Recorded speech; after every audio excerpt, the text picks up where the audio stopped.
Live from Quezon City, Philippines. Your news, current affairs, and public service channel. Philippines, welcome to TV channel 0077. Yung Goodbayang Balita. Philippines, mabuhay.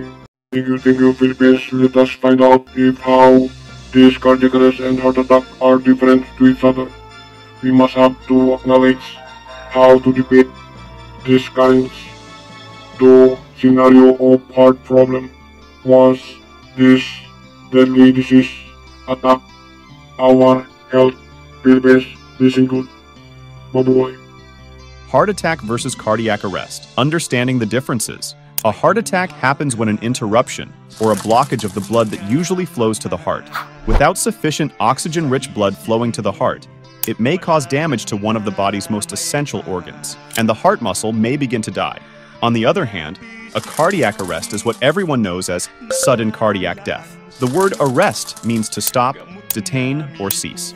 In cardiac arrest, the heart halts beating, a severe health problem. Therefore, cardiac arrest may cause almost immediate death or disability. Thank you, Philippines. Marahil ay naramdaman po natin ang dalawang ibig sabihin po ng heart problem.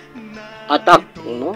One is myocardial infarction, heart attack, and another one is cardiac arrest, no? May time pa po tayo sa lahat ng ganito mga senaryo, mga babayan, at kailangan po natin kapag cardiac arrest, kailangan po talaga ay nandun tayo mismo, visible tayo sa area, at tayo po ay mga 4 o 3. Kung tayo po ay isa, na malagim, no? Sapagkat yan po ay tuod na, bato na ang katawan. Nagkari na po yan, hindi lamang nag-shaky, talagang frozen po ang kanyang pangingilig ng buong katawan. Frozen, para nagkaroon ng muscle cramps, no? Ang ganitong cardiac arrest. Yung heart attack po, nagkulang lang yan sa good blood circulation or by what we call vitamin D ang ating pong puso. Kaya kailangan po yung vital ng puso, vital ng lungs, vital ng liver, vital ng gallstone, pancreas, etc. Especially yung nasal cavity. May nilalagay po doon na detonate po ng puso, bumukas at ng lungs. No? So, kailangan po natin, alam po natin yon. Dilator, mag-dilate lahat ang kanilang vital organ. Kaya po yung assassin medico, hanggat hindi po yan tinatanggap ng ating publiko, maraming kakaray-karay, maraming iiyak-iyak, hahagulhol, kasi po wala talagang magagawa ang cardiopulmonary resuscitation.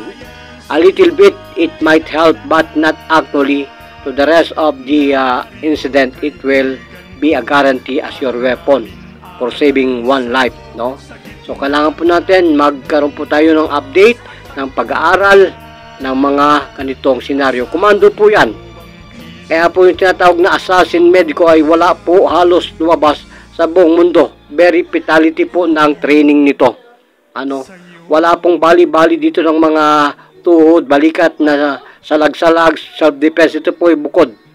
Mortal po ang pagiging medico.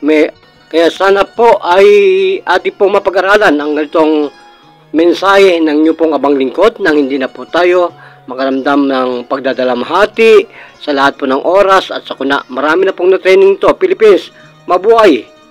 Gracias, Philippines!